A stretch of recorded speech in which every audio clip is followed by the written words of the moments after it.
Hello and welcome back to RageGamingVideos. My name is Solo, and today, well, I've had a bit of a terrible task. I needed to pick what I consider the best weapons in the game, and I only have 5 choices. Through Elden Ring, I've been making so many different videos on every weapon type and the best options for each. And through that, I've learned a lot, and I've experienced a lot, testing all of the different weapons and finding what seems to perform best. Not just on their AR, their stats, but also the moveset and the output in both PvE and PvP. It's been really fun, but now I have to choose just one for each category, which is a fool's errand. No matter what I say, people are gonna disagree with me. So what I'm doing is I'm going through my top picks for each individual type. So we've got one for Arcane, Faith, Dexterity, Intelligence, and of course Strength. However, for Dex, Int, and Strength, I have multiple picks that I'm at least going to reference, but it will come down to my personal preference for the number 1 spot. If you do have a different opinion to me, that's fine and even likely, but all that I want is for you to agree that my picks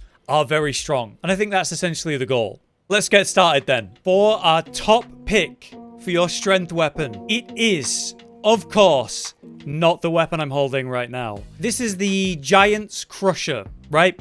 It has S scaling strength. It requires 60 strength to use to begin with. At the soft cap of 80, when I'm two-handing the weapon, going from 66 to 80, I have 911 AR. That is very respectable. And of course, as you can see, I have Flame Grant Me Strength, and there are other ways to buff up this weapon, increase its AR to ridiculous levels. It's got quite a, well, straightforward moveset, especially that R2, which is awesome, the flip.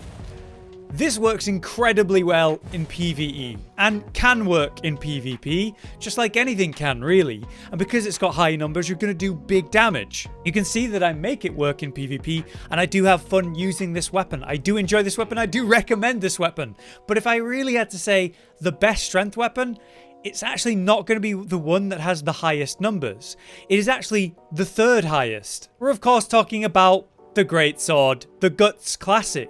This is actually the 3rd highest AR strength weapon in the game, and with those same stats, we're at 844. Yeah, it's noticeably lower, right? About 60, 70 lower. But the benefit is you don't have a single-minded moveset, which is literally just forward slams. You have your wide reaching and sweeping AoE cleaves. You have the all-incredible Poke Attack, which we can now spam out in Elden Ring, thanks to being able to crouch an R1 really quickly. That's incredible in PvE or PvP. As you can see in my PvP clips, man, it's just such a delight to use this weapon.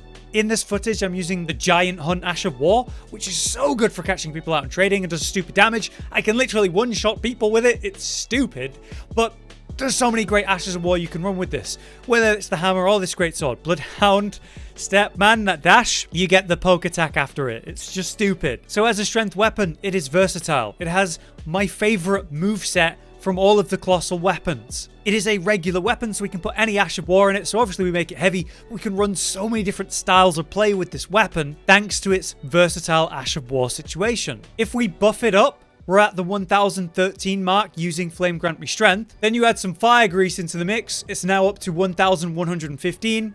Then we add the Wondrous Physic that increases fire damage to scale with the fire that we've got. Now we're up to 1135. On what I think is the best moveset for a colossal weapon, you have ridiculously high AR. So we can run this in PvE and absolutely dumpster bosses with a very enjoyable, high range, high reaching, high staggering moveset. And PvP, the same thing, right? By far and away, this is my favorite strength weapon to use. I love the Greatsword. I love its moveset. It's statistically very strong, and you can do so much with it. So it is my top pick for a strength weapon for those reasons. We have a top Dex weapon selection. This one, definitely opinion-based, because Dex comes in many varieties, right? Whether you've got your fast attacking weapons with shorter range, or your longer, slower attacking weapons with higher AR and greater range, but of course, slower and heavier. My suggestion to you then is the NAGAKIBA'S. These are the washing pole katanas, which have the, of course, katana moveset. When I'm using them in power stance like this, we have long combos, multiple hits, and of course, long range. In PvP, that makes for quite a lot of options. Whether you are going into more of an Arcane bleed build, which is going to be stupidly brokenly strong in PvP, or any boss fight where, yes, you can bleed the enemy. But we don't want to talk about Arcane, we want to talk about Keen. We've got very high damage, very high range, brilliant trading, wide-reaching attacks as well for your PvE scenarios. And then, of course, these weapons are regular weapons, so I can put whatever Ash of War I want on them. And we're talking about an A-scaling dex weapon. You aren't really going to see S-scaling dex weapons unless they're, say, a dagger or something where its AR doesn't really equate to something relevant. Of course, this being a katana, it comes with Bloodlust buildup as a passive, so even if you are doing keen, you're going to get that bleed possible. And we have 600 AR on each of these, so 1,200 on each time you hit with both attacks. That is solid. You could consider the Uchi Katanas as another option. You could consider the Hand of Melania for another option. But to be honest, the cross-naginatas are going to be your best other option in my opinion. The naginatas are basically the same thing. Super high keen scaling or super ridiculous bleed potential if you were to go bleed. Just like the Kibas, they have great range and of course are ridiculous in PvE or PvP. The difference here is that they actually have higher AR. 633, so 33 more AR or 66 more total. Of course, you're seeing in the PvP clips, I'm matching this with Flame Grant Me Strength, which is going to increase our attack power slightly. You can get some serious damage with these weapons, making them very good in all content. But between these two weapons, my preference is the Nagakiba, and that comes down to PvE, where the Naginata is incredible with its reach and moveset being great in PvP, the thrusting and poking and catching people. I think the Kiba has much better in terms of its moveset for its potential in PvE. When you're dealing with open world content, multiple targets, you've got better cleave and therefore AoE. I think it's more versatile, where the Naginatas are, or like I said, super thrust and specific with single target related, making them not nearly as good in a AoE situation. Ultimately, it's up to you, but if I had to pick between all of the awesome dex weapons, I'd go for the Nagakiba, closely followed by the cross-naginata. For our best intelligence weapon, I'm going to get straight to the point on this one. I believe it is the Wing of Astel. This weapon just has too much going for it mechanically for me to pick, say, Moonveil or the Dark Moon Greatsword, which were my other options. Unbuffed, we have just under 600 AR, which is very comparable to the best dex weapons we were talking about. And with just a flask of Wondrous Physic that's going to enhance our magic damage specifically, we're up to 660 per weapon. That's very strong. When you think about how it is a curved sword, that means it has some of the best running L1 attacks and catches possible in the game, especially when you're running two of them. This is a trading machine, this is a roll catching machine, and it is very strong just based on that alone. Then we have the R2, which is a double attack, double combo. If you hold it, you're going to get 2 attacks out, like so. If you tap it, you're going to get 1 out. What I have just done is a short to medium range magic attack, which costs absolutely 0 FP for some reason, which is absolutely ridiculous. I don't know why it costs nothing. So you can spam that out in PvE and absolutely destroy enemies from range at 0 cost, which is incredibly safe and effective to do. That in PvP is incredibly hard to deal with. You just have constant range pressure on the enemy, and then of course the L1 power stance or single attack, single weapon attacks to trade and catch rolls, and then that's combined with the Ash of War, which is one of the highest DPS as Ash of War you can find in the game. You simply spam it out on a target and it's going to do ridiculous damage. It pops not once but twice, dealing 2 ticks of damage. In PvE, that's crazy. In PvP, that can be combined with the R2 to catch people out in a very hard to deal with roll catch situation. Where we might compare this to, say, Moonveil. Moonveil is still strong, but is post its nerf now, where it is still one of the best weapons in the game, or one of the best int weapons for certain. It simply doesn't have as much going for it as the Wing of Astel mechanically. Then we have the Dark Moon Greatsword,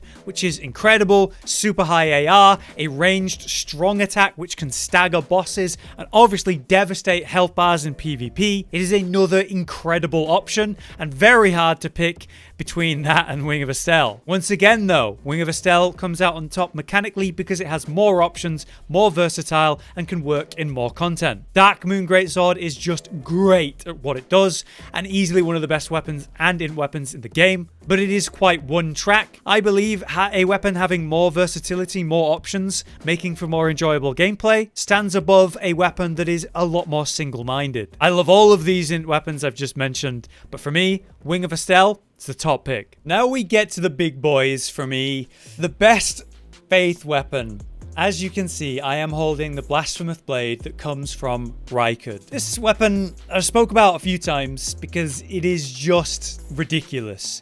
The raw power, and I mean AR, of this weapon is very respectable. But then you have the benefits of its passive, which works in two ways. And it also has a very reliable, powerful Ash of War in PvE and PvP, whether you're in duels, invasions, whatever content you're doing. High damage, long range, extremely effective. I'm holding another greatsword here. This is the Golden Order greatsword. As an example, I can swap to this in PvE or PvP, do an AoE, do a cleave.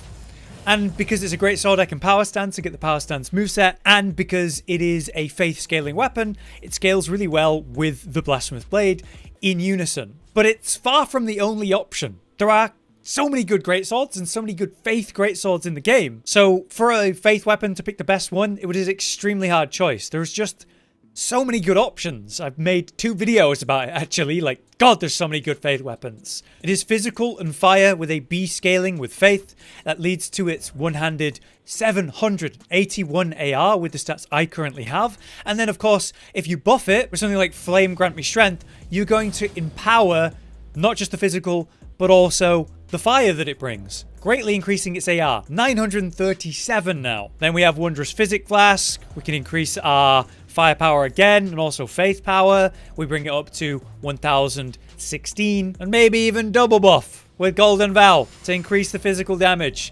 1169 on a single one-handed weapon is insane. It's a powerhouse. It's brilliant with its moveset and even range. Its Ash of War does so much damage and is so versatile and so useful in so much content. And of course, the health you get back after dealing damage with the weapon or landing killing blows while it is equipped, even in offhand, even +0, even not even used directly in combat. Well, that's incredible. As a PvE weapon, it is top tier. As a PvP weapon, it is top tier. And as a versatile weapon, for so many builds, it is top tier. I feel that it has to be my top pick for a faith weapon, even though there are so many good options. So I really hope you can understand why, because God, there's so many good options. All right, it's time for our last weapon. This is your top arcane weapon, and to be honest, probably the best weapon in the game. It's Rivers of Blood, using the Ash of War Corpse Piler to absolutely dumpster bosses, mobs, groups of mobs, duelists, invasions. At a certain point, you just press L2.